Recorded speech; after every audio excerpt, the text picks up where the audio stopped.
Hello everyone, my name is Chris. I'm the instructor for this online course, so welcome. If this is your first time, that's okay, but if you were here for the previous lessons, then welcome back. This lesson is going to be focusing on writing. So we're looking at parts 4 and 5 of the CAEL test near the end, and also focusing mostly on the writing tasks that you have to do at the end of the test. An interesting thing is that we will send you an email with handouts. So for joining this session, you should check your email inbox after the lesson, and you should hopefully be receiving an email that will include the documents and a checklist that you can use for your own practice. And if you want, you can take notes. You can have a note, paper, and pencil, or whatever, if you want. And feel free to ask me any questions or comments that you have as we go along. So sometimes I'll ask you questions as well, and if you can write an answer in the questions box, that would be great. I'd like to start by asking you a question now quickly, just one question.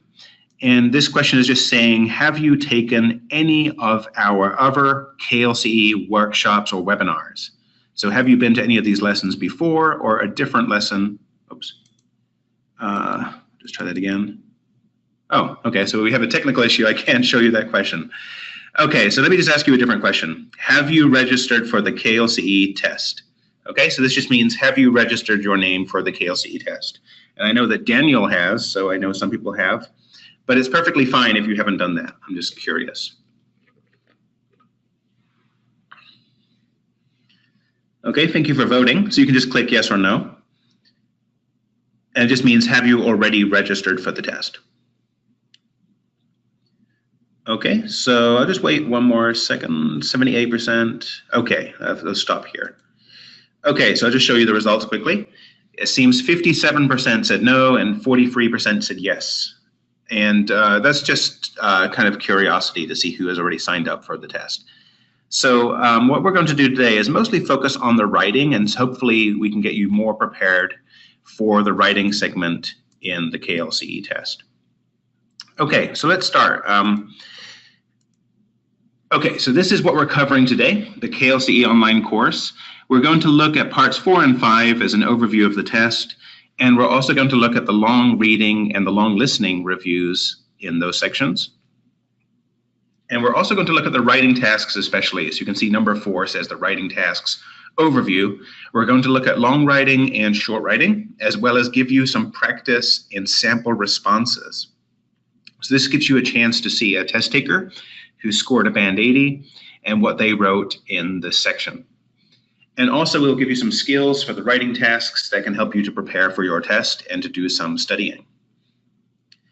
We might review some things from parts 2 and from lessons 2 and lesson 3 relating to reading and listening skills, because as you'll see soon, some of those skills are useful for other parts of the test. Okay, so that's what we're covering today. Something I'd just like to explain quickly is the types of academic activities that this CAEL CE test covers. The activities on the CAEL CE test are modeled on the types of things that students do in the first year in the Canadian colleges and universities. So the test includes 2 types of academic activities. The core academic activities could involve attending lectures, doing lab reports, and writing essays. Supporting academic activities include participating in a study group or meeting with an advisor. And you need to be able to participate effectively in both of these types of activities to be successful in your first year of college or university. So these are the kind of activities that the CAEL CE test will ask you about. Okay, and this is an overview of parts 4 and 5. We have already finished parts 1, 2, and 3 in the previous lessons. So parts 4 and 5 covers the long reading and long listening, and then also the writing sections. Because we're talking about reading and listening, those parts also relate to part 2 and part 3 of the test a little bit. So you can see that in part 2 of the test, there is a long reading passage that's marked in purple. And in part 3 of the test, there is a passage marked in blue. So these skills relate to those parts as well. Okay, and if you were here for the previous lessons, you might be familiar with some of this stuff before. Okay, so parts 4 and 5 and overview. This is a basic chart summarizing the key features of parts 4 and 5. We are focused on ways to deal with a long reading passage in lesson 2, and we also focused on ways to deal with a long listening passage in part 3. So in this final lesson, we're going to start with a quick review of key skills for the long reading and the long listening passages, and then we will spend the last half of our time on the writing tasks. Now, in part 4, this part of the test will likely take about 60 to 70 minutes, and it's focused on long reading with questions and long listening with questions. So you have those two. And then you do a long writing on both. So that means the long writing that you do is related to the same topic that's talked about in reading and listening. And that means the test is integrated. So when you see a subject being talked about in the reading passage, you're going to see the same subject in the listening part and then talk about the same subject for your writing. And that gives you time to get used to that subject and to think about what you want to say. For the long writing, you have 35 minutes to write 250 words or more. Okay, so that's the word minimum, but it is okay to write more. In part 5, it will take about 40 to 45 minutes. And it's a long reading with questions, a long listening with questions, but the slight difference is that in short writing, you should focus on reading or listening. So that will be chosen for you. And so, for example, your passage might be more focused on the listening, or it might be more focused on the reading. You have 10 minutes to write 100 words, but of course, you can also write more than 100 if you want. Okay, so I'll explain a bit more about this as we go along, but these are just the basic rules in those parts of the test. Okay, so for you, for people who are here before and who did lessons 1, 2, and 3, I'm just curious if you remember the skills that we talked about for reading and listening. There are 3 general skills that you can use to answer different types of questions. So I'm just curious if anyone remembers those. If you do remember them, feel free to write those in the box. If you don't, that's okay. And if you're new, then maybe you don't know. But Daniel is saying general meaning. Okay, thank you, Daniel. So the first picture is general meaning. That's right. The second picture is a magnifying glass. You can see the second picture in the middle. So what do you think that's relating to? What skill is that representing? Yes, this is the box. Saha. So hopefully you can see 3 boxes on your screen. The first one refers to general meaning, and Daniel is saying the next one is specific details or specific information, and that's correct, yep. And the last one is maybe a little difficult to guess, but I'm wondering if Daniel remembers. Daniel has gotten 2 out of 3 so far. Okay, thank you, Daniel. Yes, the last one is inference. So if you weren't here before, don't worry. These are the skills that I'm talking about, and these pictures represent the skills. So number 1 has a picture of a guy looking at the computer, and this means general meaning. General meaning is when you are focused on broad ideas and not a single sentence. So that means if you're listening, for example, you need to listen to a lot of the passage in order to get the correct answer. If you're reading a passage, you need to read more than 1 sentence in order to understand the correct answer. You can't get the answer in just 1 word or 1 phrase. It has to be a larger overview of the whole passage. Number 2 is called specific information. This is when you can identify key information with a specific word, phrase, or sentence. So this means essentially you can find the answer in basically 1 sentence as long as you can find the key information. And that could be in the reading passage or the listening passage. So you might need to listen for a specific word or phrase as well. For number 3, that is inference.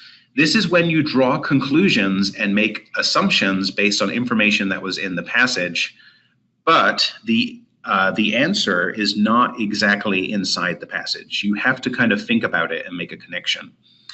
Now that means, of course, that you need to read or listen to the passage and then just think logically which the best answer would be. We'll look at an example of this later, But these kind of questions, you can recognize them because in the questions, it will say something like, what does the author likely think about this? Or what does the speaker probably think about this? And you see words like likely or probably or possibly, and that shows you that it's an inference question because you need to make a connection and the answer may not be obviously in the text or listening. You have to really focus on the ideas. Okay, so I'll show you some more examples of what I mean later, but that's just to introduce everyone to the 3 skills that affect the questions. Okay, so let's have a quick look at what the long reading is like in part 4. And remember that the long readings are all academic, so they follow the same basic pattern. Okay, so this is a picture of what the long reading looks like. You can see this is the beginning of a reading passage from part 4. And I like to do a little bit of practice referring to these questions. Okay, so I'll show you what I mean. Firstly, I'd just like to ask everybody 2 questions. The test questions, as you can see on this picture, this is how the test normally looks. And I've added a couple of extra questions for you at the bottom in this gray box. So the test questions are on the top right, and my questions are on the bottom right. I would like you to answer my questions in the red box, please, by looking at the test questions and the partial reading passage on the left. So what I'm going to do is I'm going to give you guys 2 minutes to read the passage briefly, and then I invite you to use the questions box or the chat box to send me your answers to these 2 questions. Okay, so I'll just read those to you quickly. Question number 1 says, which of these 3 questions can you answer using this excerpt? Okay, so which of the questions is it possible to answer? Number 2 says, what are the key words in each question? So each of these questions has a few specific words that you can use in order to help answer the question. Can you write down what those are? Okay, so I'm going to give everyone 2 minutes, and if you're still not sure what to do, please send me a question or a comment in the chat box. But when you know the answer, just write it in the chat box. Okay, so 2 minutes are starting now to read the passage.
Okay, everyone, I've gotten a few answers so far from Daniel and Melanie. If you know the answer, please write it in the box. And if you're still thinking or not sure, that's okay. If you can't see the box, just remember it might be like an orange arrow on your screen, and you can click that to open the chat box. And if you're on a smartphone or a tablet, it might be a question box, and you'll see like a question mark. And so you can open the box. And then you should be able to type messages. Okay, so thanks, Daniel and Melanie. I think you guys are correct. Although, Melanie, do you know the answer for the second one? Okay, good. Okay, thank you, Saha. Oh, I see, Daniel. You already did this lesson before? Okay, yes, we do repeat. Yes, we repeat this so people can see it in general.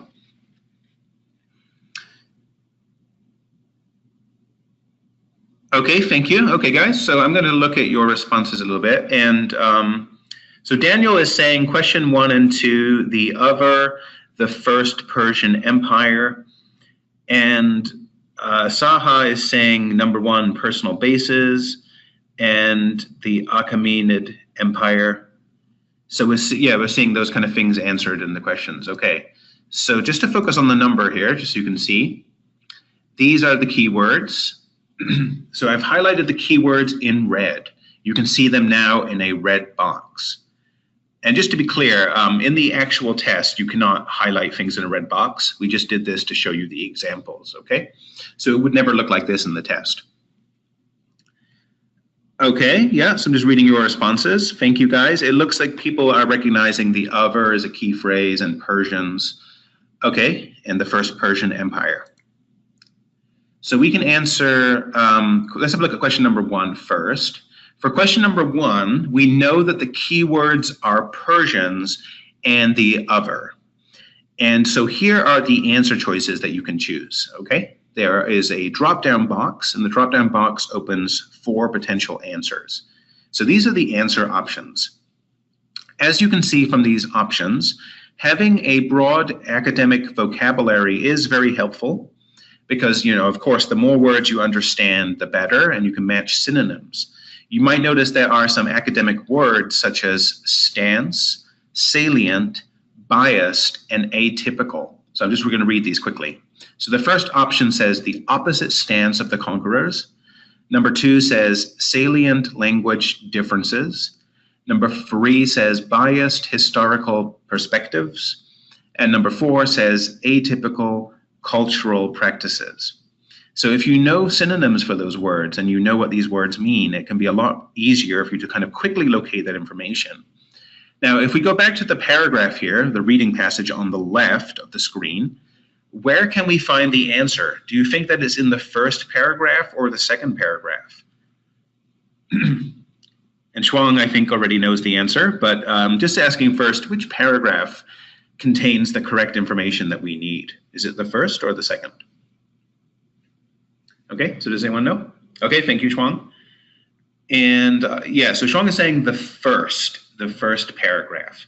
So I've highlighted exactly where using the red box, so you can see exactly where we need to look.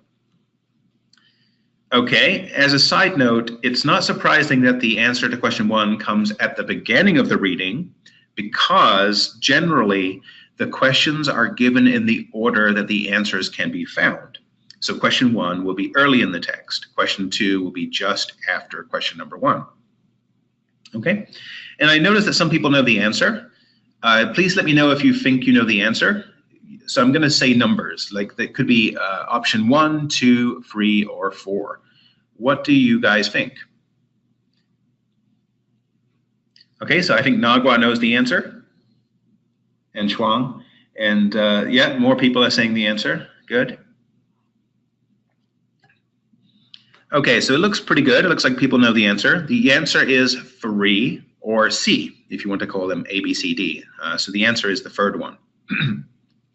So biased historical perspectives. Let's have a look at why.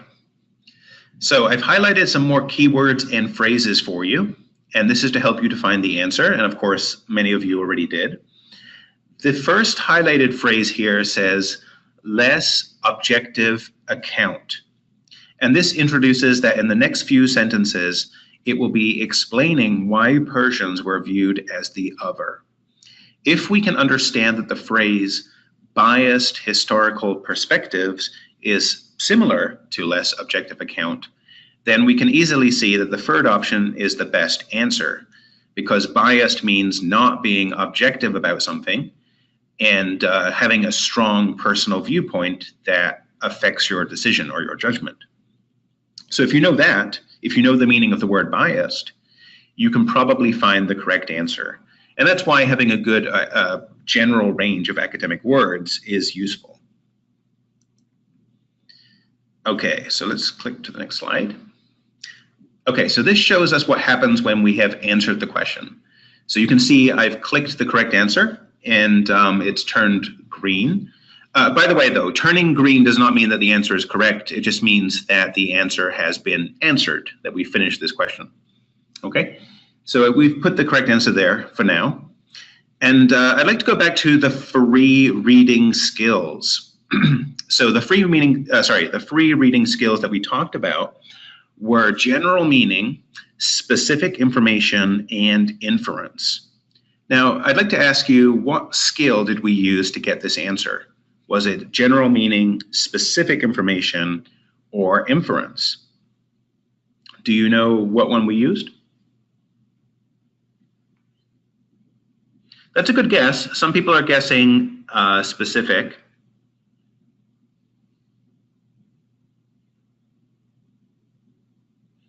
But it's actually not a specific question. So I'm just reading your responses.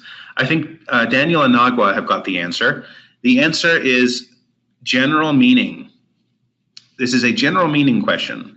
And that's because this is something where you need to read 2 or 3 different sentences in order to get all of the information. And Daniel is actually saying in the questions box that it's not in one sentence, which is correct. The information is not in just one sentence. You need to look at more than one. Okay, so that's why it's general meaning. You need to be able to pick out information from many different places. And just to make sure that you understand, that's because the keywords that we were looking at, highlighted in yellow, are in different sentences, and it all comes in this first part of the paragraph. Okay, so Saha is saying, got it. That's great. Okay, so let's move on. So let's look at question number 2.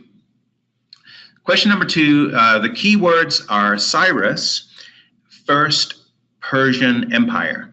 So please look for those words in the text and also think about the answer choices. The answer choices are defender, traitor, conqueror, and founder. Can you locate the chunk of text that gives the answer? Is it within the first paragraph, second paragraph? Where is it, please, if you know? Okay, thank you, Saha. And Sonali, thank you for your answers. Yep, I think people are getting it.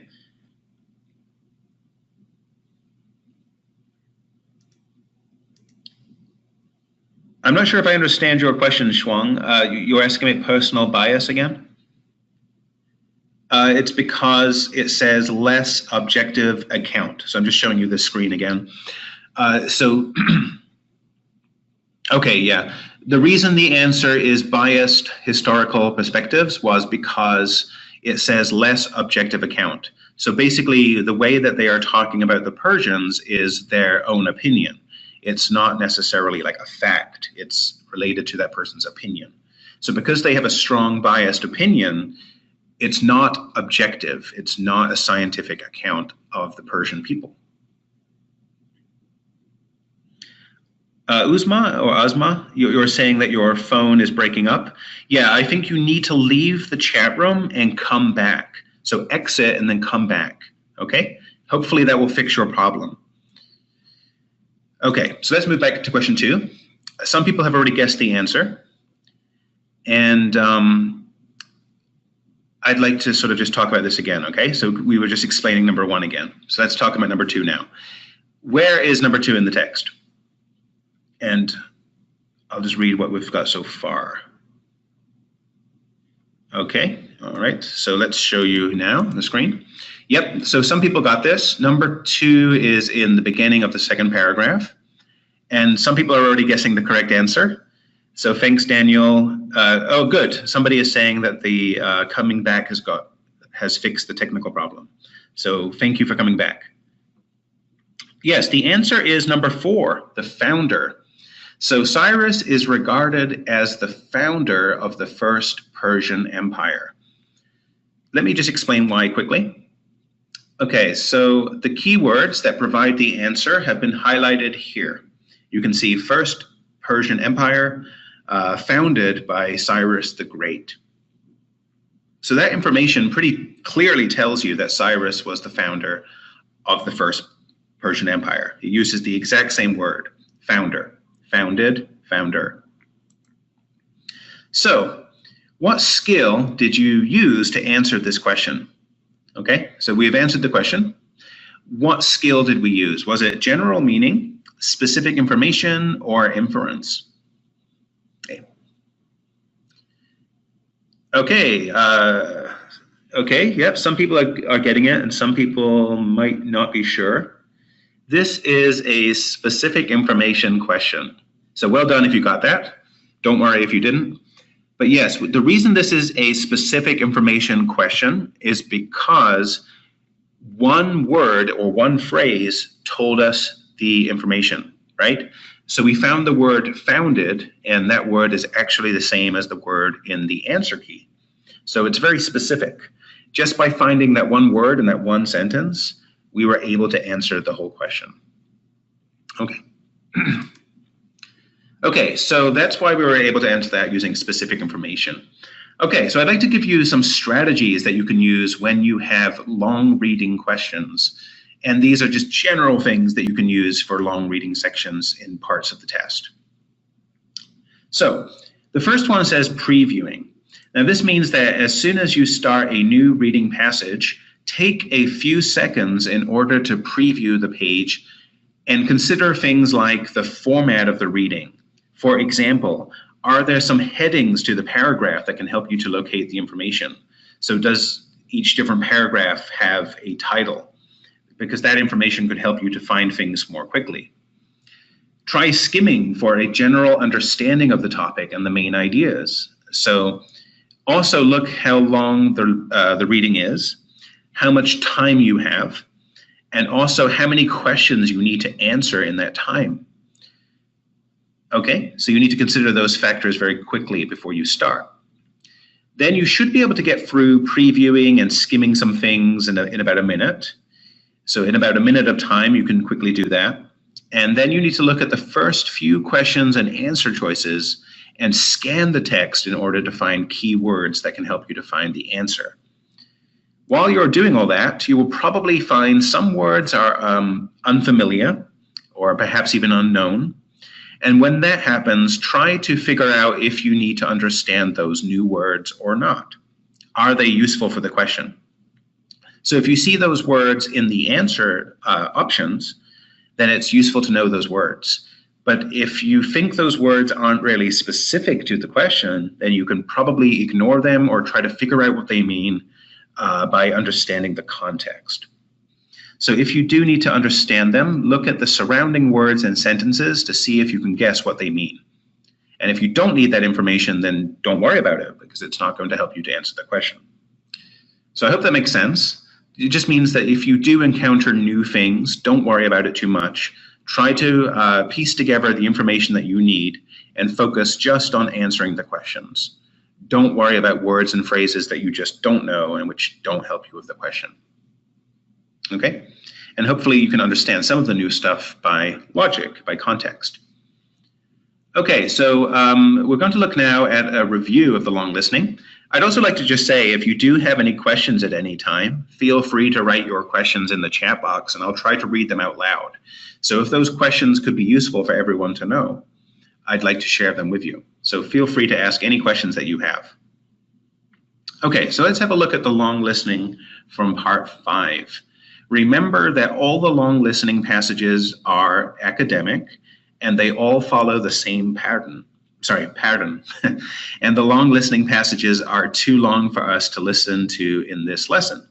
So for our review purposes today, we're just going to listen to a short extract from the lecture, not the whole thing.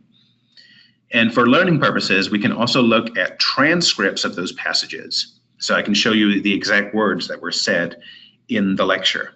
Now, of course, in the actual test, please remember that you would not see a transcript. You would only hear the lecture one time, and then you would need to answer the questions. In this lesson, we're just going to use transcripts and shorter passages just to give examples of how it works. Oh, if anyone has no sound, then I think you should leave and come back. So some people were saying no sound. Can everyone hear me okay? Yeah, so if you ever have any technical issues, please leave the webinar and then come back into the room. And hopefully that will work okay. Also, if you still have technical problems, you could try using a different browser, such as if you're using Google Chrome, you could try using Firefox or Safari or something like that. Okay, so let's move on.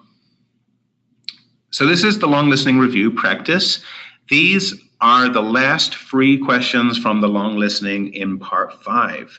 So first, I'd like to look at each question and just ask you, can you identify the key words in each of these questions?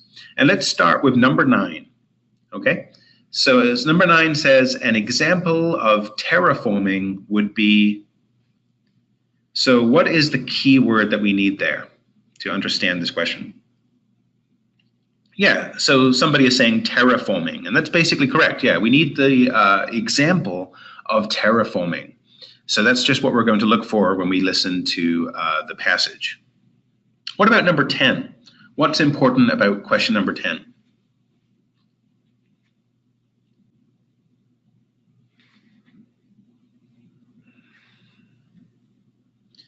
Okay, thank you guys. Some people are saying innovation and instructor. The phrase that I picked out as being important is innovation in space travel. So those parts are very important there. Of course, the whole question is important, but that information is the most specific part that can help you to focus on the answer. What about number 11? What would the key phrase or key part of the sentence be? For number 11.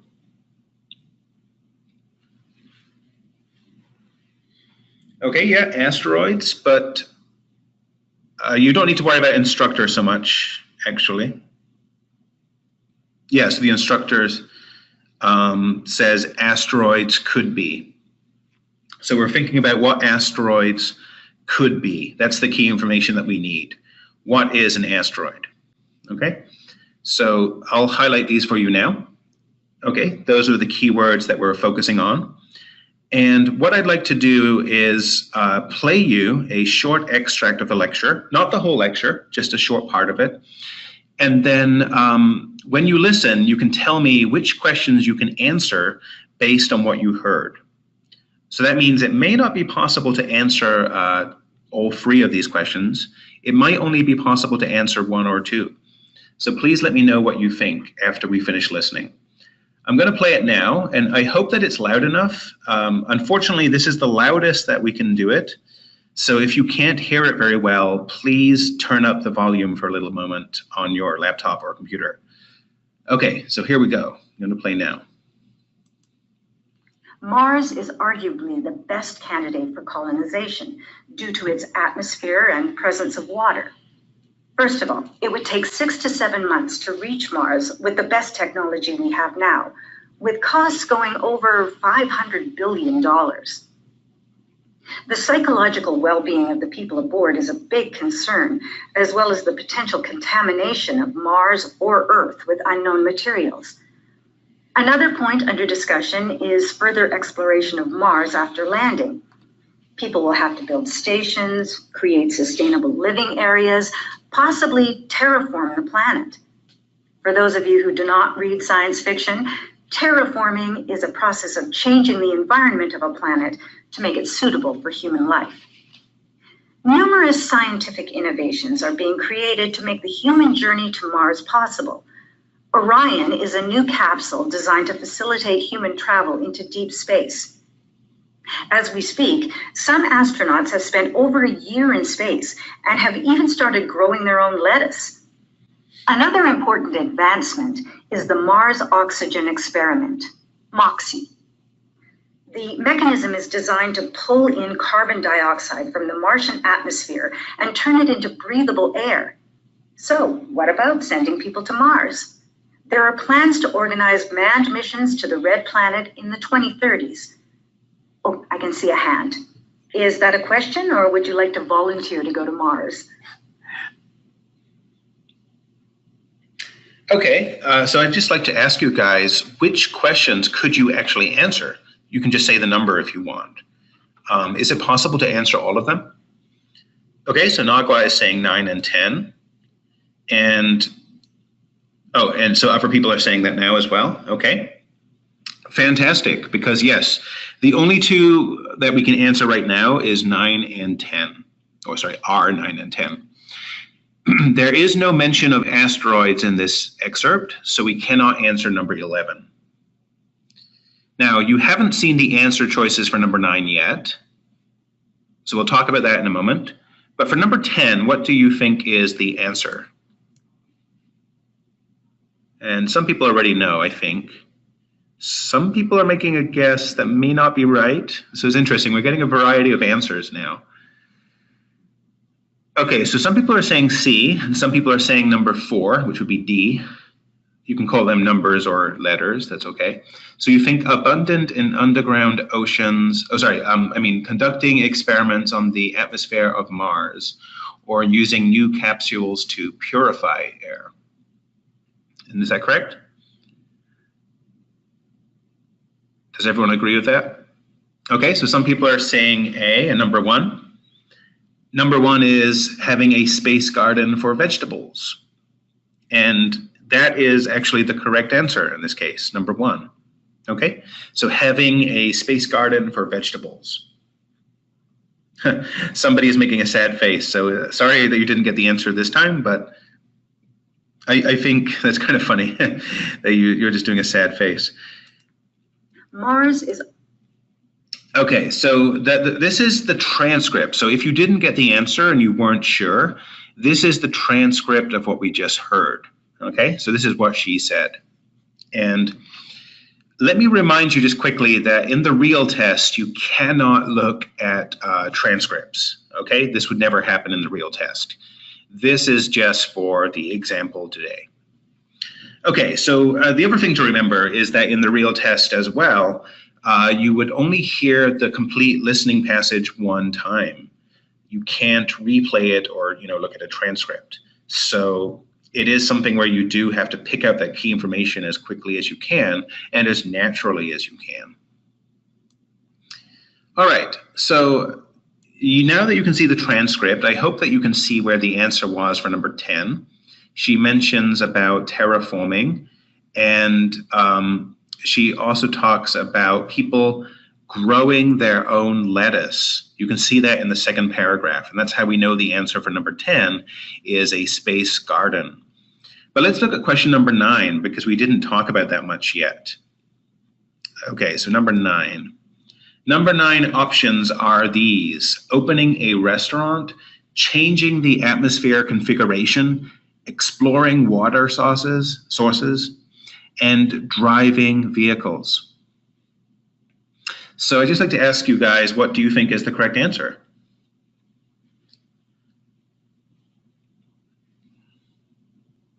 Okay, getting a range of guesses again. And a lot of people are saying 2 or B. Yes, so I'll just say the correct answer is 2, which is changing the atmosphere configuration. And you can see that the keywords are highlighted in a red box as well. Okay, so we can see that information there. Terraforming is a process of changing the environment of a planet. But to get this answer, you do need to understand what terraforming means. And the lecture gives a pretty clear definition here. And part of the reason that I'm sort of using this example is that you can hear there is a specific word to listen for. You know that number 9 is about terraforming, So that means when you hear the word terraforming, when she says that, you can listen more closely to that sentence to pick out the answer. Okay, and when you look at the answer choices as well, there are no other choices that contain the words environment or planet, but you can see that the second choice includes the word changing. So if you realize that atmosphere configuration is part of the environment of a planet, then you know that this answer has a similar definition within the lecture. And if you look at the other choices, like driving vehicles, well, that's not mentioned, right? She doesn't say that. So you can eliminate those wrong answers by looking for those keywords and seeing if they were mentioned or not. Greer is just asking about the different types of listening questions. He was just asking if multiple choice is the only type. And no, multiple choice is actually not the only type. Technically, we have two options here right now. Number 9 is called a drop box because you have to click on the box to drop down the choices. And number 10 and 11 are, of course, multiple choice. But we have a few other question types as well. And some of them involve dragging the word down into a box. You can kind of move the words around. And some of them are multiple choice, multiple answer, which is when you have more answer choices and you need to choose 2 or 3 correct answers instead of just 1. So you need to find all the information that's related. Okay, Greer, so I hope that answers your question. There's actually 6 different types of questions. Okay, so anyway, for number 9, the answer was B. And I'd just like to ask everyone if you can remember our 3 reading skills, general meaning, specific information, and inference, which skill worked the best for answering this question?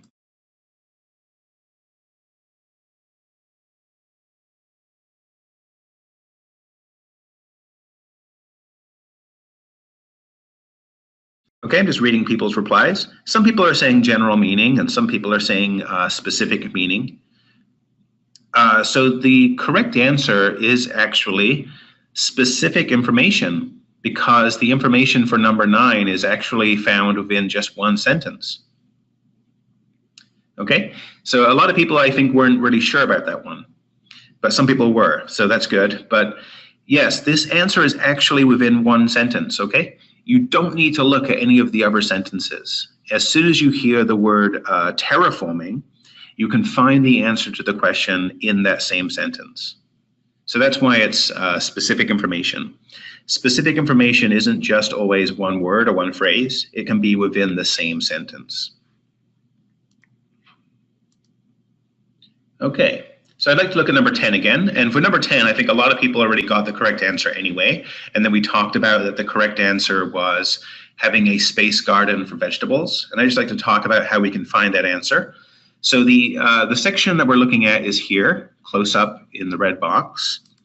And she says a number of key phrases. She says scientific innovations and started growing their own lettuce.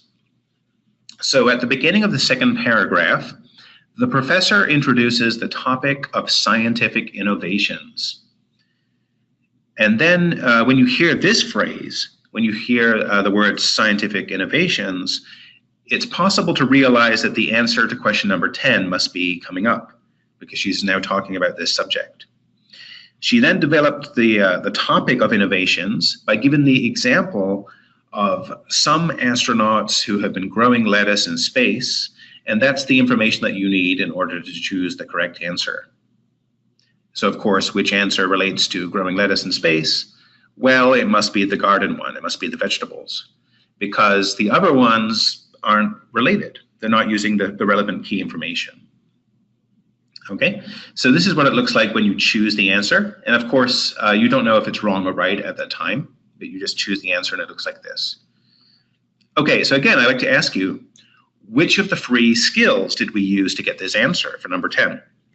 So for number 10, did we use general meaning, specific information, or inference in order to get this?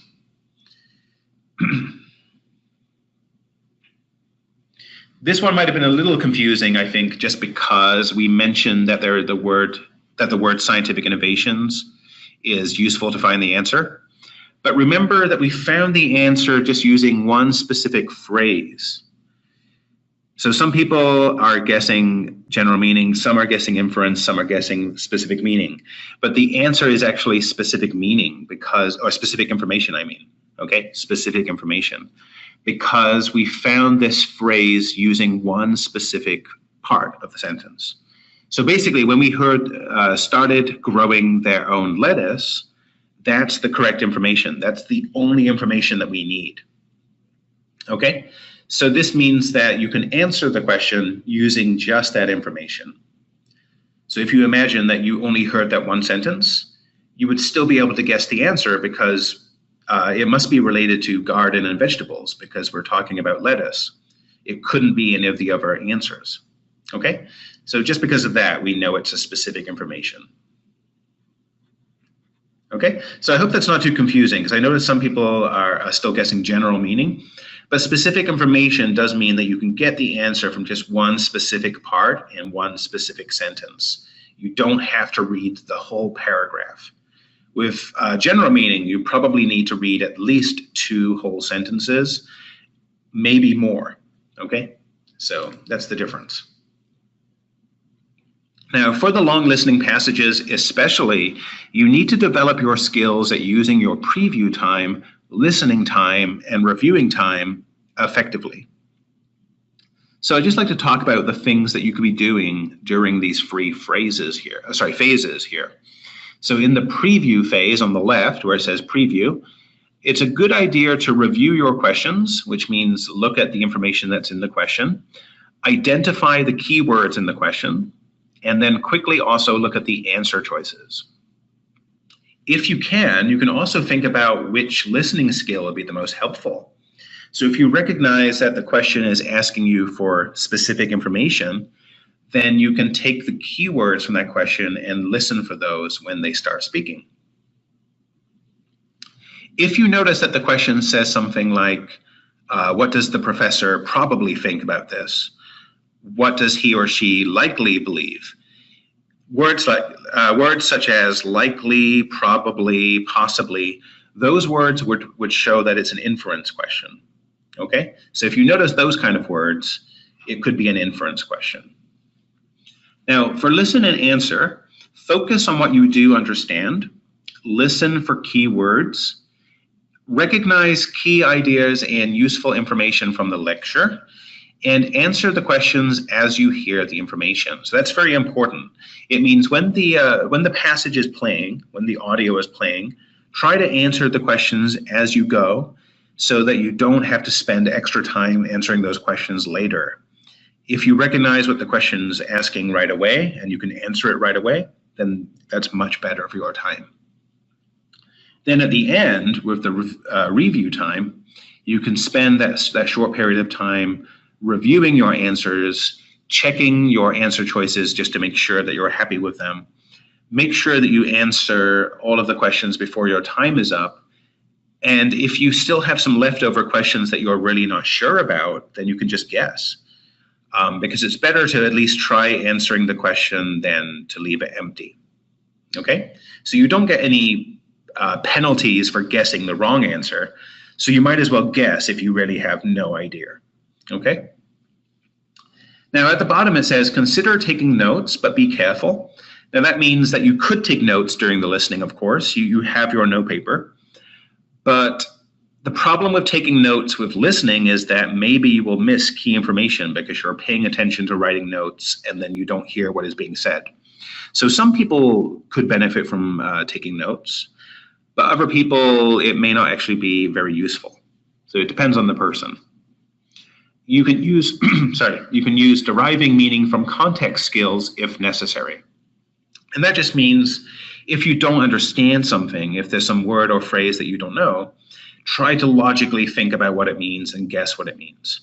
And if it doesn't look like it's important, if that information is not related to your questions, then you don't need it and you don't need to worry too much about understanding everything. So hopefully that gives you a better idea of what to do when the audio is playing, and at the review time at the end, you can just double check your answers and make sure that you're happy. And of course, if you don't know the answer, just guess. It's better than doing nothing.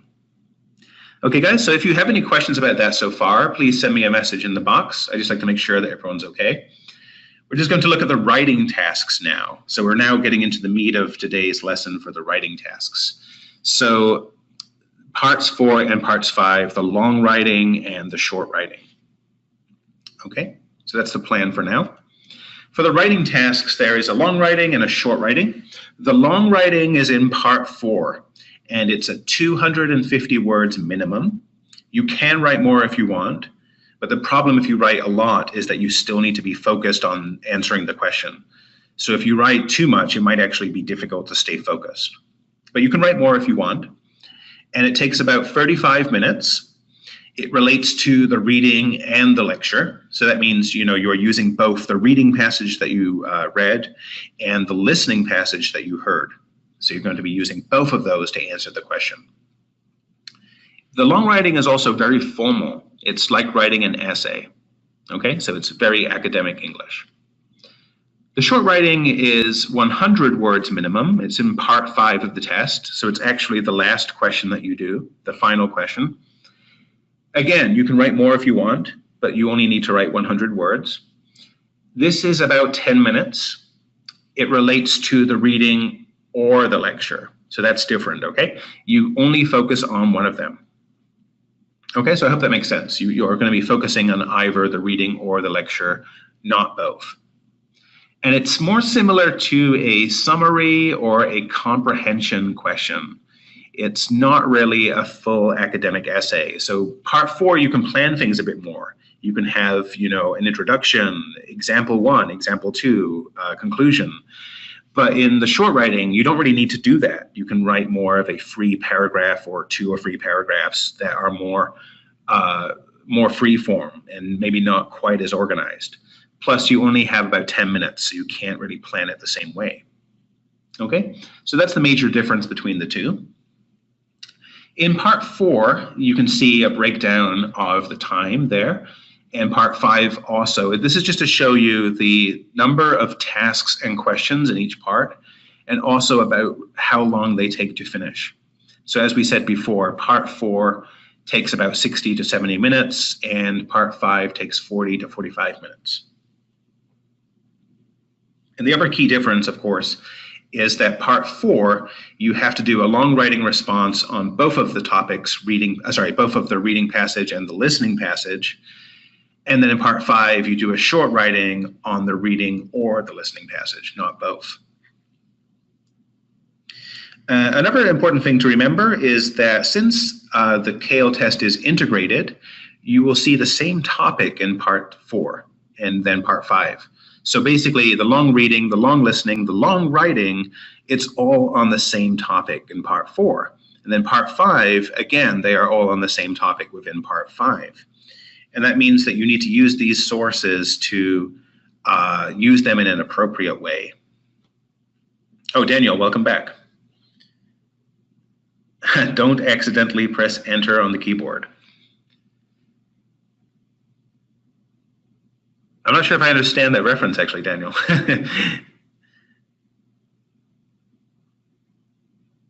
Yes, there will be one long writing passage, but the other one should be a short writing passage, right? You shouldn't do 2 long writings.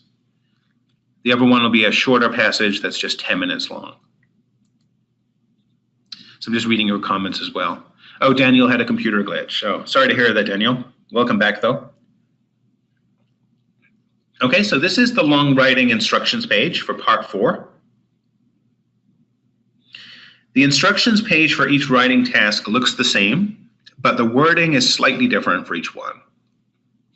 I've highlighted here the word count, 250 words, and the minimum, the time limit, 35 minutes.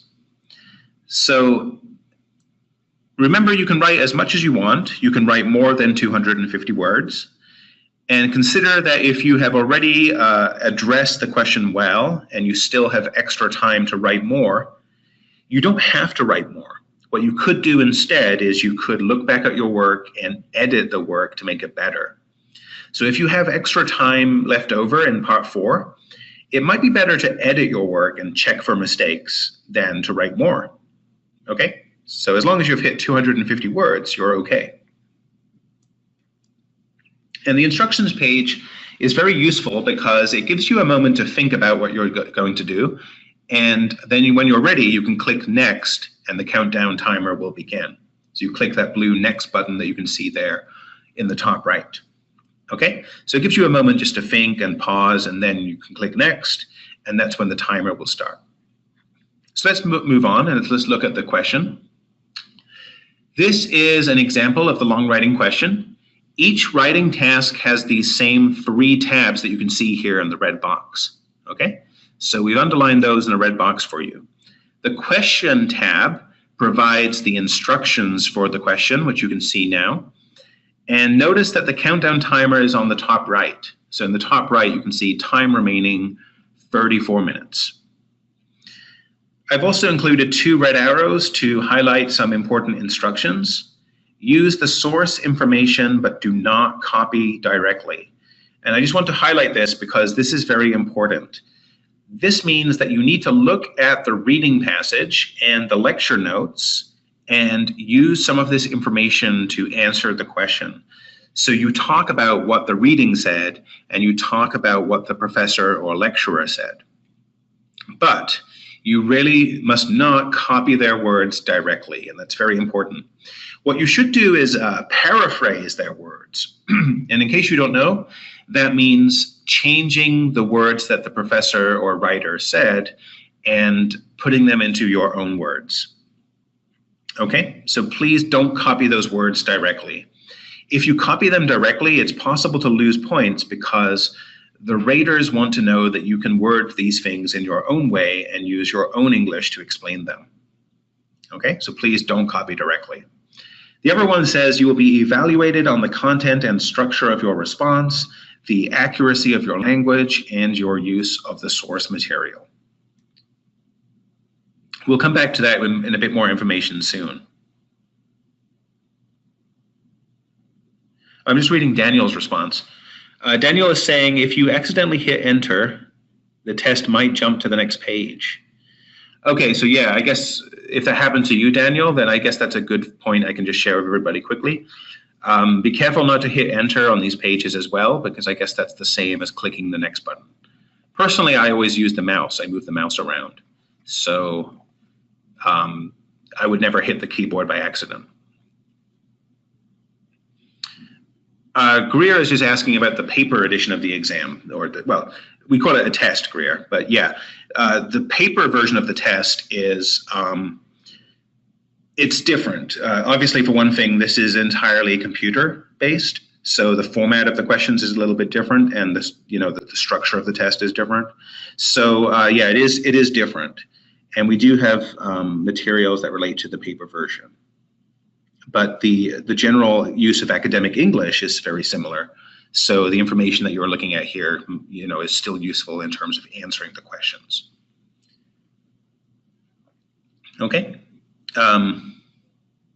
Yeah, so somebody is saying as well, thanks for sharing, Daniel. So thanks for your point, Daniel, about hitting the enter key, just to be careful. Oh, do you mean when you're typing now in the chat box? Not the test? Because if so, that was a misunderstanding on my part. I thought you were talking about the test, and if you were talking about the chat box. Oh, okay, so that is the real test. Okay, good, okay. All right then, thanks, Daniel. All right, so let's get back to the information then. We're currently looking at the question tab. Let's have a look at the different tabs. So if we move to the reading passage tab, we of course see the reading passage again. This is the same reading passage that you just did, and it just gives you the same information so that you can look at it again when you're writing your response, and you can choose the information that you want to talk about. Just remember not to copy that information directly. If we click on the lecture notes tab, we get notes summarizing the lecture's topic and speech. So it's not quoting the lecture exactly, and it's not, giving a whole summary of the lecture. It's just instead giving the main bullet points. Okay, so it looks like that. And just to be clear as well, you do write your answer there on the right in the questions box. And you do have some basic editing tools such as turning words bold, italicize, and redoing things, cutting things. So you do have those basic computer functions like copy paste, but that's mainly to clean your own writing and edit your own writing, not to copy information from the reading passage, because you should not do that. All right, so I just want to show you the long writing checklist. This checklist relates to the last bullet point that I showed you a minute ago about evaluation, when we were talking about how to get evaluated on these questions in part 4, the long writing.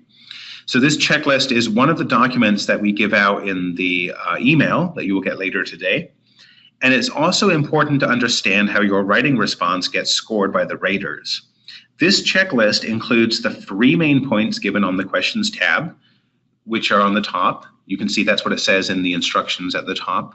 You will be evaluated on the content and structure of your response, the accuracy of your language, and your use of the source material. Okay?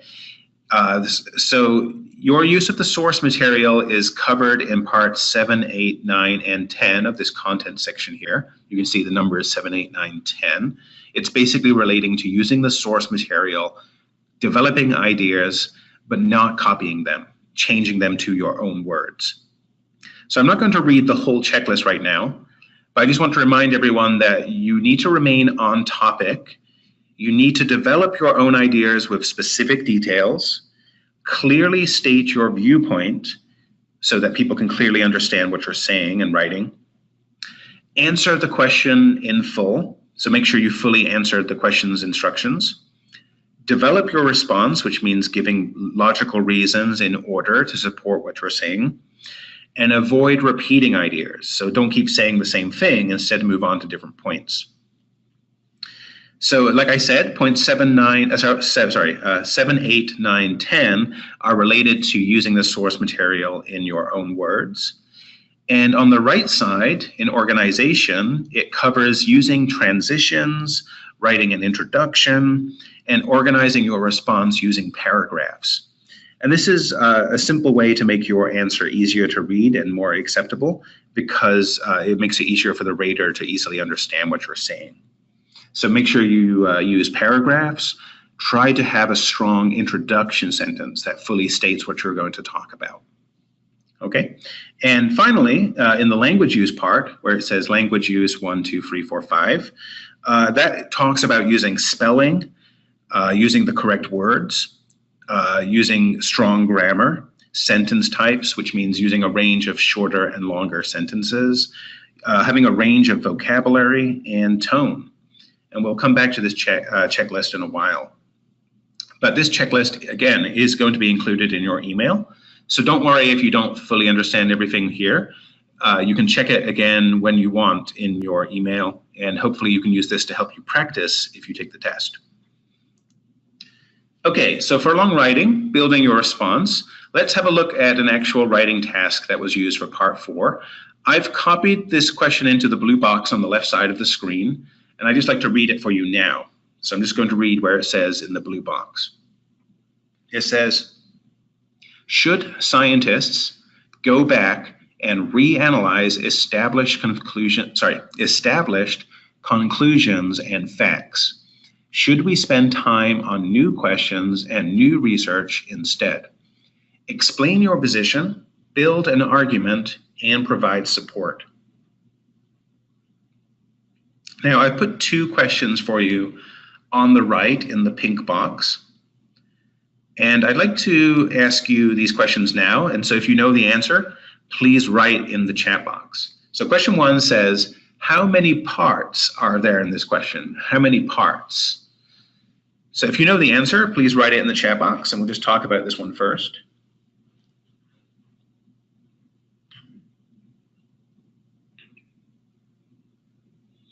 Kim is just asking, if I can't write a pitch for the introduction, will the marks be deducted? Just to make sure I understand, if we're talking just about the introduction, Kim, having a strong introduction sentence can really help your response, because it makes sure that the raters know that you're strong strongly organized, and they know exactly what you're going to talk about. So if your introduction is confusing or kind of, what's a nice word to say? If you're kind of not answering the question directly, so if your topic is confusing and if you're not answering the question exactly, that could lose points for sure. But when you say write a pitch, I'm not sure if I understand what you mean exactly. It just means having a strong introduction sentence, okay? So your introduction sentence should perhaps say what you're going to talk about and why. So just try your best to do that. Yeah, okay, thanks, Kim. Yeah, and thank you for answering, everyone. People are saying that the first part is, the first question is 2 parts. And some people are saying 3 and 5, which is interesting. There are actually 2 parts to this question. The first part says, should scientists go back and reanalyze established conclusions and facts? And the second part says, should we spend time on new questions and new research instead? Now, when you're writing an answer to a question like this, it's important to address both of those 2 parts. So you need to think about which one you agree with, and then also compare that to the other option. So in this case, for example, if you agree that we should reanalyze established conclusions and facts, then you need to argue why we should do this instead of focusing on new questions and new research. Okay, so when you choose one, you need to support it over the other one. Okay, so another thing, question number 2. Question number 2 says, what exactly do you need to do in your response? Okay, so what do you think, guys? What exactly do you need to do in your response?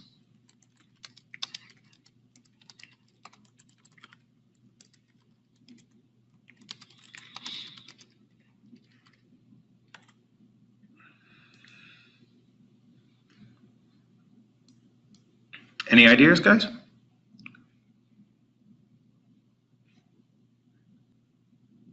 I mean, I kind of referenced part of it. Yes, so Kim is saying agree or disagree. It's important to address the other position a little bit. But what do you need to do with your own writing? Yes, Kim, yeah, you need to explain why. And that's good, Saha. He's saying explain my opinion and build an argument. That's actually exactly what I have written down. My point is that you need to decide what your position is, choose one of those positions, explain your position, okay, explain it, build an argument, and then provide support for your position. And I think, Saha, you said the exact same thing about building an argument. Yeah, Nagwa, you could reference your broad idea with some specific information. That's true. Oh, yeah, that's right, Daniel. Yeah, that's right. Okay, so I was just looking at what Daniel said, and I think that's fine, Daniel. Good. Yeah. Okay, great. So those are the main things I just want you to take away there, that you need to argue by developing your response and explaining why your idea is better. So let's look at this in a little more detail before we move on. I've put the answers to the questions there on the right, so you can see those. Okay, and so I've also numbered the 2 parts of the question as well. You can see part 1 and part 2 there. I've underlined the 3 points in the last sentence of the question, and that's just that you can remember to get your ideas and supporting information from the reading and the lecture. And of course, don't copy it directly, just paraphrase that information. Okay, thanks guys. Let's move on then. What I'd like to show you now is a sample response. This is a 280-word sample response, and I'd just like to give you a chance to look at this quickly. You don't have to read all of it, but if you want to have a look, that's fine. And what I'd like to just ask you is, what do you think are the strong points of this test taker, and what do you think perhaps maybe are the weak points, if you think there are any weak points? It's a good response, and this is from a real test taker, so I'll give you a few minutes just to quickly look at this, and then we can talk about what this test taker did well. And I'll just remind you, we're going to look at the long writing checklist, okay? So let's think about what this test taker did well. And I'll just give you a moment to read it quickly. You don't have to read the whole thing.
Okay, everyone. Sorry if you're still reading. I just wanted to point out that Shuang is saying that this test taker uses good connection words, which is a good point. They have nice transition words like also and for example. And Saha is just pointing out that there is no introduction, which is a good point, because what is the test taker doing wrong in the first sentence? What is the problem with that?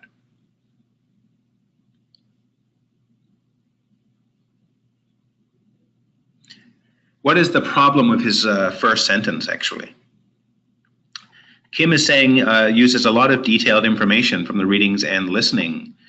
Yes, he definitely does. That's a good point. Lots of detailed examples. That's one of the stronger aspects of this. And a good amount of words. Yeah, that's right, Shuang. He writes 280 words, so that's perfectly fine. I think Kim also raised a problem about the paragraphs. Like, it's a little strange that the first paragraph is super long, and then the second paragraph is just two sentences. So the second paragraph could have been more developed, or perhaps the first paragraph could have been broken up a bit more. But yeah, he copies from the text immediately. Thanks for pointing that out. So Daniel said that, and Sonali, I think. Saha said that too. So yeah, he directly quotes from the text, which is a problem. He would have lost points for this. Yeah, you should not. Well, it's not just that it's too long, Daniel. He should not be quoting from the text anyway. He needs to change those words into his own words, into his own paraphrase. Okay, so yeah, you really should not copy anything directly. Yes, even if you put a quotation mark. So while in college you can quote things and you can use quotation marks, the point of this part of the test is to look at your own writing skill, your own writing ability.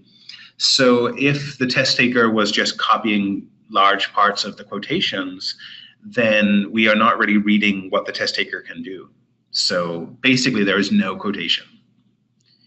Yeah, Claudia is also mentioning that's related to plagiarism too.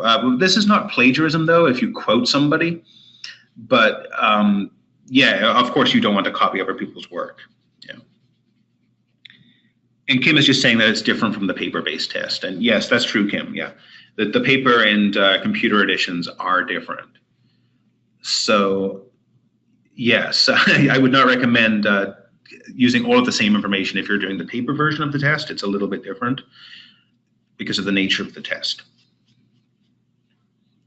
Okay, guys, so thank you very much. If you don't have any more points right now, that's fine.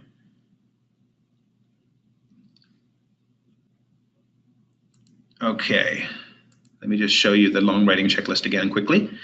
But you will get a copy of this for your email, so don't worry about this too much right now. This will be included in your email later today, so please check your inbox. Now, I'd like to mention some of the things that the test taker does well and some of the things that they don't do so well. So just to make sure everybody sees what I mean. The test taker copied 2 phrases directly, and those are in purple. He portrayed them in a negative light and cultural significance. He copies those without even using quotation marks. So if you copy something without quotation marks, that's like Claudia says, that's similar to plagiarism. That's copying somebody else's words. And of course, in this test, you're not supposed to copy the words directly anyway. Other strong areas, though, is that he has a strong grammatical accuracy. It's easy to understand what he's saying. And he uses some great vocabulary. So I've highlighted some vocab words that he uses in blue that are really strong. Words like debunk the theory, credibility, in conclusion. So some of these are really great transitions, and some of these are very precise. So debunk is a very useful word for saying that the theory is wrong and that somebody has proven the theory wrong. And so that's a very specific word. So the more specific adjectives and specific adverbs that you know, the better. Try to use them as much as you can. He also has, like I said, a good use of transitions. And so in conclusion, for example, you can use those kind of things to link your phrases together. There are some minor punctuation problems though, and one or two sentences could have been improved. Overall though, those minor problems don't affect the comprehension of this passage. You can still clearly understand what the test taker is writing about. The weakest area is definitely the organization and structure. Oh, Kim, to be clear, the purple color means that those words, those phrases, were copied directly from the passage. So he's quoting them from the passage and not even using quotation marks. He's just copying them directly. And of course, you should not do that. Okay, so the purple part is bad, essentially. Yes, and the weakest part of this this response is the overall structure. The first paragraph is too long, like I said before. The first paragraph could have been divided into 2 or 3, depending on how he did it, and then he could have had a more developed introduction, first reason, second reason, conclusion. He could have done it like that. Also, he could have drawn more examples to support his ideas instead of just kind of explaining his own opinion. He could have directly referenced more direct examples. Oh, that's a good question, Nagwa. The red one refers to when he is quoting directly as well, and also so that he's using the, so basically the red is a good part though, okay? So basically the red, he is saying as the reading passage mentions, the lecture mentions.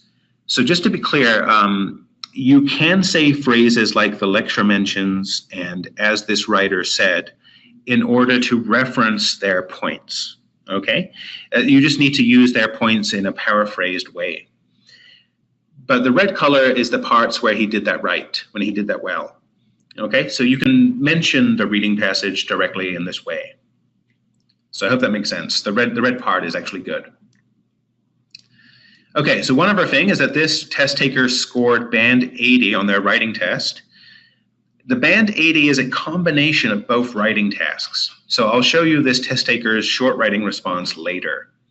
To get a band 90 instead of band 80, this test taker could have worked on better use of paraphrasing, avoid using any phrases directly from the sources, and eliminate minor punctuation problems. Okay, so if he had done those things, then probably it could have been a band 90 or possibly a band 90. Okay, so let's look at the short writing now. The instructions page looks very similar to the long writing task. Notice that there is a different word count though, and also a different time. Also be aware that now you can choose between using the reading or the lecture to write the answer, but you should not use both. Okay, so only use one of them. All right, the instructions are very similar again. Note that the word count is shorter, it's just 100 words, and the 10 minutes is counting down. So you can see time remaining 9 minutes. And I'll just read what the question says for you. The question says, what are some features and characteristics that distinguish different planets? Okay, again, you can look at the reading passage like this by clicking on reading passage, or the lecture notes by clicking on the lecture notes tab. This time though, you are just choosing which one you want to use, okay? So you only need to use one of those, and so you can just click to that page and then use that when you are writing your response. Okay, so if you don't have any questions so far, I'll keep going. Feel free to write any questions or comments that you have. This is the writing checklist again. Don't worry too much about this.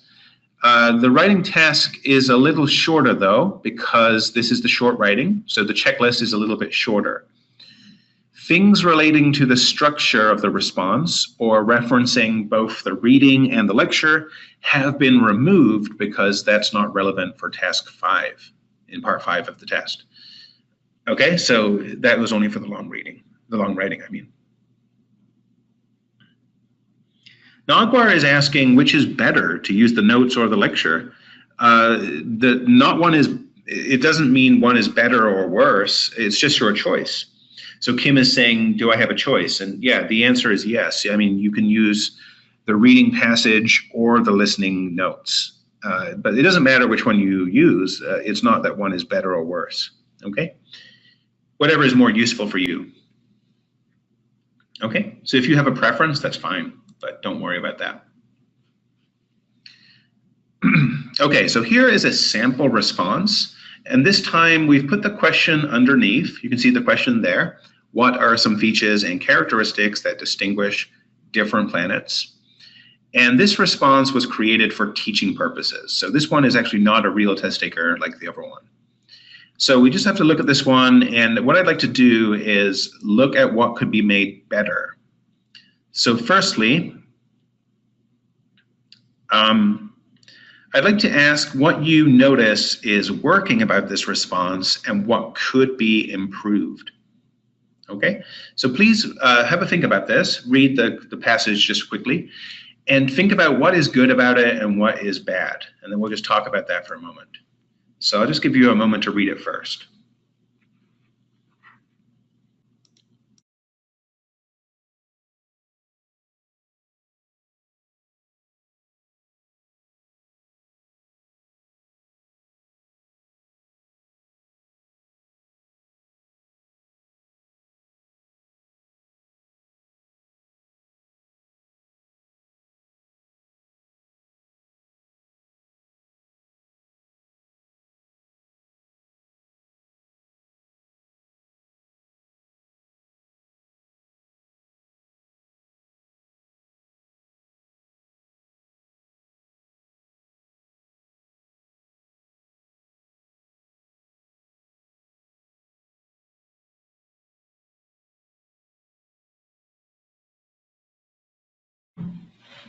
Okay, thank you, Daniel and Chuang, who are already answering. Why there's too much repetition and too many simple sentences, says Daniel, and lack of using connection words. Oh, Melanie makes a good point. The name of the planets are in small letters. They should be big. They should be capitalized. That's right. He lists a lot of points, but with almost no transition words. And short sentences could be more like bullet points. Okay, great points. Yes, these are fantastic points. So what we'd like to do now is improve these sentences. So let's look at some ways we could make his writing better and also practice how to make these kind of problems better in general. So let's imagine we have these sentences, just to be clear, the sentences that are in red, we're going to start with these ones and make them better. Oh, Daniel is just asking, oh, did I send you an audience question, Daniel? It should have been the answer to the question. So basically to everybody just now, I sent that part 5 short writing gives you a choice. One is not better than the other. It's just your choice. And I just wanted to be clear that everyone understood that. Okay, so looking at the sentence that's red, let's fix this one to make it better. So like you guys said, one of the problems is that planets has a capital P and then a small p, and also the sentences are just so short. And also there's another small problem here. Do you notice in the sentence it says the categories are inner and outer planets? Do you notice something wrong with that sentence? The red sentence that says the categories are inner and outer planets. What's wrong with that? It's actually not planet. It's not the word planet. Good guess though, but there's actually a different problem here, a kind of grammatical one, or a format related question. Not the, just related to how the question is being kind of written and presented. Well, definitely we need to combine these two sentences because this one is too short. That's true. So thank you for that, Saha. But the problem here, guys, is that he's using an ampersand instead of the word and. So you might notice he's got inner and outer planets, but he's written it using a character we call the ampersand, just in case you didn't know. And that should be the word and. Yeah, you should not be writing with ampersands in the academic writing, right? It's kind of, it's only really useful for titles. It's not useful for writing in the normal writing. Okay, so let's fix this. We're going to change this red part here to blue and fix it. So it says now, in our solar system, planets can be divided into two categories, inner and outer planets. And now it's just one sentence. There's more of a flow to the sentence, and it's more logical and more concise. So I'd just like to ask you guys again, how could we fix this part, the part that's in red? The four inner or terrestrial planets are Mercury, Venus, Earth, Mars. They are the closest to the sun. What is some problems here that we can fix?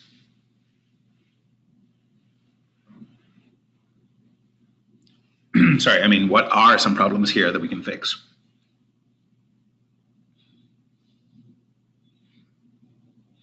Yeah, again, we could combine the sentence. Thanks, guys. Yeah, some people are saying combine the sentence.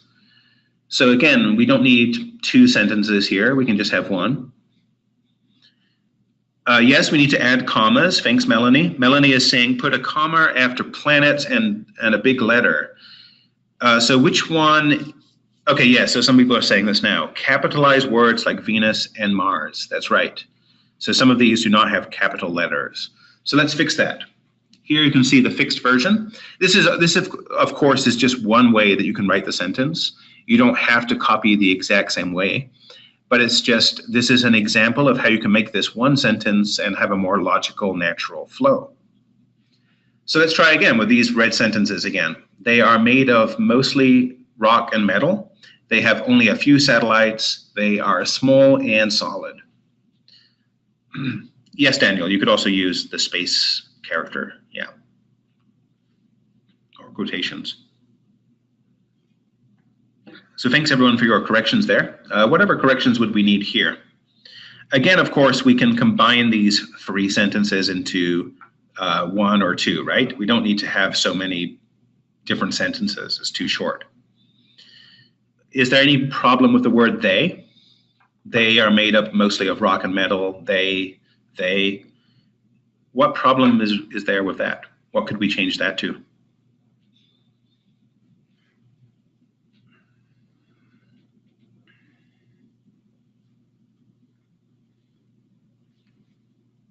Yeah, so there's repetition. We don't want to use repetition. Yeah, we can call them well, Shuang is saying the four inners, which is close to what we said. We just say the planets or these planets. Okay, so just as long as you're referring to the noun that you're talking about. So, you know, the planets or these planets sounds better than just saying the or they, and there's no other noun. There's also a spelling mistake here, but I'm not sure if people will notice this. One of these words is a spelling mistake, actually. Does anyone notice? Just curious. If you don't notice, that's okay. So let's move on, I think. So the spelling mistake was satellites, by the way. So we're going to change that as well. Satellites should have more than one L. So now we fixed that sentence. You can see satellites is spelled correctly. And it now says these planets are made up mostly of rock and metal, have only a few satellites, and are noted for being small and solid. So for the sake of time now, we're just going to change the mistakes quickly. So there are a few sentences that are mistakes. So here we can combine those three sentences using the dashes to list these planets in the middle. And we're going to reduce the word planet because at the moment they're saying the word planet 3 times. So we're going to reduce that down like this. Okay, so much less repetition. Okay, so here we can change these planets are bigger just to bigger planets. And then we can combine these 4 red sentences into smaller ones using commas, longer ones, I mean, using commas and dependent clauses. And we can also replace the phrase made mostly of with predominantly, just to use a more academic word. And again, the word satellites is spelled wrong. So let's fix that.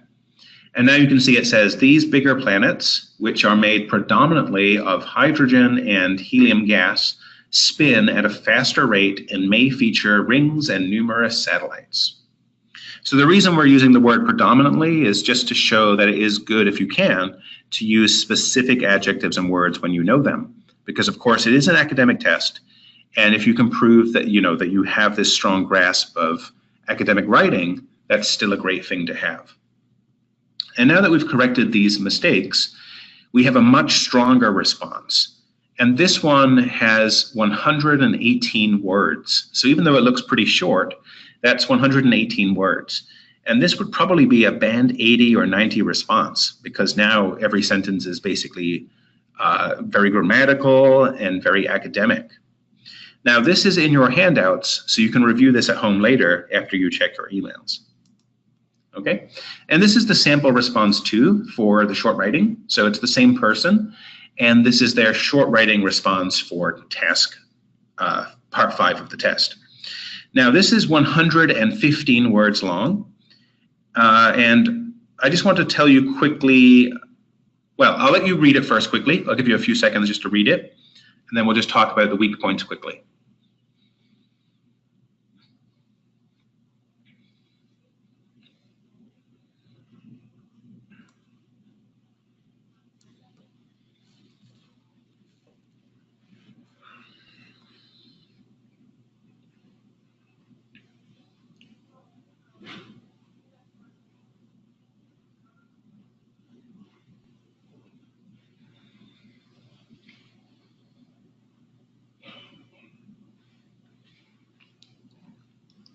Okay, so the problem with this one that could have been improved a little bit is that there are shorter, more simplistic sentences being used quite a lot. So the sentences could have been developed a little bit more, and they could also have used more academic sources. They could have referred to what the text was saying a bit more. Not copying it, of course, but just referring to the information.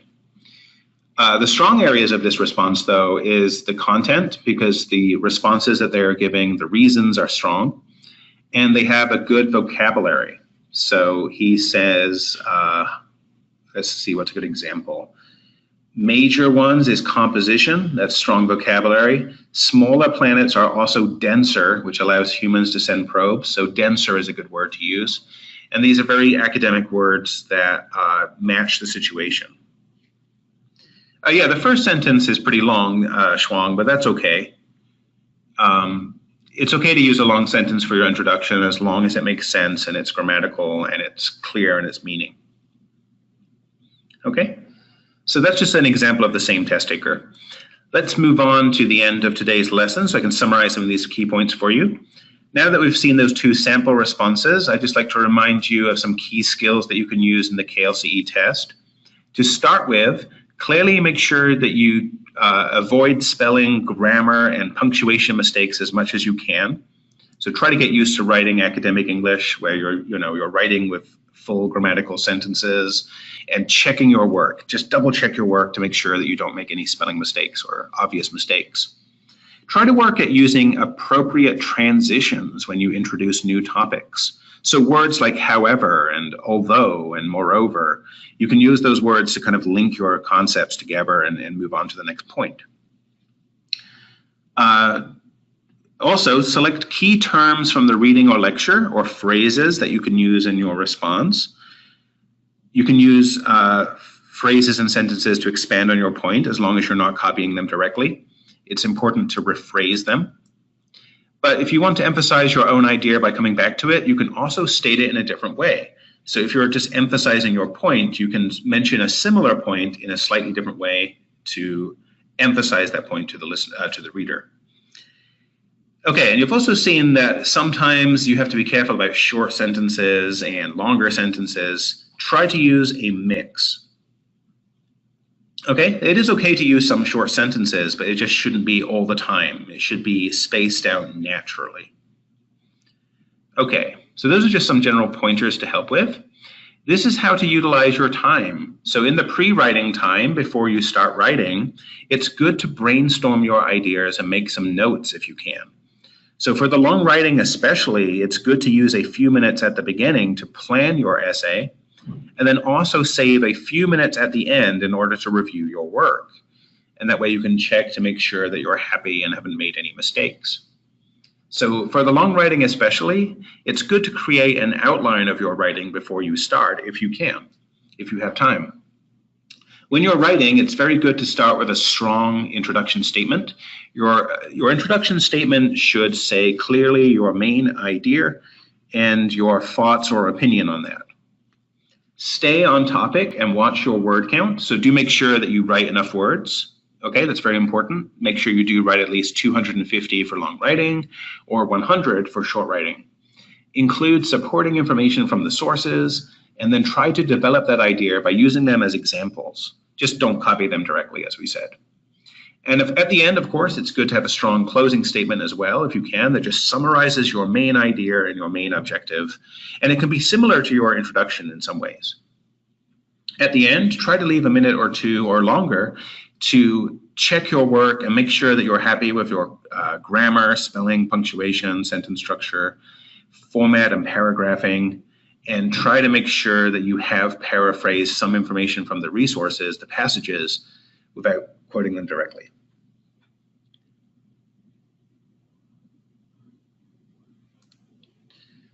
Okay, I was just reading some people's responses there. Yeah. So Kim, I'll show you the materials at the end, Kim, but if you don't use the CAEL papers, then I'm not sure exactly what text to recommend. I don't know if you already tried using any of our ebooks or anything like that, but I'll just keep explaining for now, okay, Kim? So for writing tasks, these are some general study tips that can help with your writing. To improve your level of academic English, it's good to read academic texts as much as you can.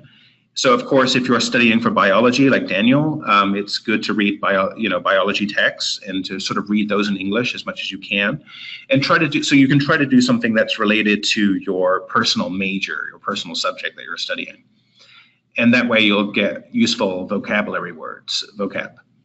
Notice how the writers express their opinions, and this is important too. So if somebody is writing a formal essay or an article, how do they express themselves in English? What kind of phrases do they use? And how formal is their tone? So you can try to copy this to some extent.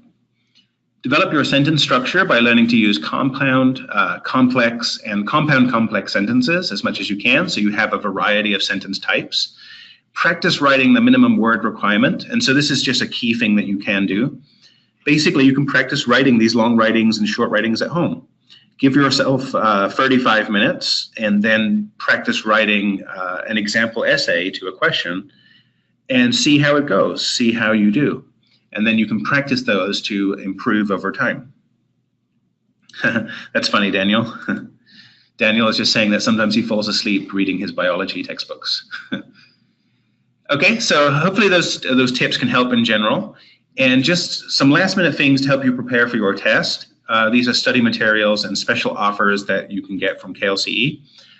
For those of you who were here last lesson, you might know this already, but basically these are some of the normal prices that we offer. Right now, it's possible to get CAEL CE and overview for free and the sample test for free. Practice tests usually cost $25, but then we have some special offers today as well that you can get. So basically right now, the CAEL CE practice tests 2 and 3 are actually for free. You can do them right now by going to the website and just using the code on the website page. But we're also going to send you a survey today. So in the email, we'll send you a survey and the documents from this class. And so you can do the survey and get practice test number 1 for free. So that's a really good offer, I think. And if you haven't done that already, you can do that. You can also get a free ebook, CAEL CE and Overview, and you can just get that from the website, the bookstore. And you can also get 50% off the CAEL CE test if you're able to do a CAEL CE pre-test. Sometimes they're not available in your area, so please check that website there if you're interested in trying that, or go to our homepage here. So you can follow these web links and go to the homepage. You can also follow us on Facebook and Twitter. So I'll just leave that on the screen for a moment and just ask you guys, do you have any last minute questions before we go? And also I'd like to apologize that we went a little bit over time this afternoon, but I just wanted to try and get through that key information as much as possible. So thank you so much for staying a little bit longer. So Kim, did you try the free ebook, an overview? Did you try perhaps even buying the academic vocabulary builder? Okay. Well, Kim, I do recommend practicing the writing as much as possible. like we said, timing yourself, writing an essay and timing yourself. Have you done that? I do think it's very useful because it gives you that chance to sort of practice speed writing and making notes. And thank you guys for saying it was useful. Thank you, Nagwa, and everybody who's saying it in the chat box. I really hope that this could help a little bit. Oh, that's good, Nagwa. Yeah, that's great. I guess also before we go, I'd like to just ask you one more question. It says, do you feel better prepared for the writing tasks in the CAEL CE test now? So I'll just ask you guys that now. So Kim, Kim, whatever your major is, whatever subject you're studying, I also recommend that you try to find some books or even just websites related to your major and writing based on that information. So if you find something, so A, read academic texts, and B, practice writing based on those kind of academic texts that's related to your major. Because that's going to be more interesting and useful for you as well. If you're studying for, doing biology, for example, it makes sense that you're going to do some biology reading, right? So it makes sense just to do that. Okay, thanks for answering, guys. I'll just close that.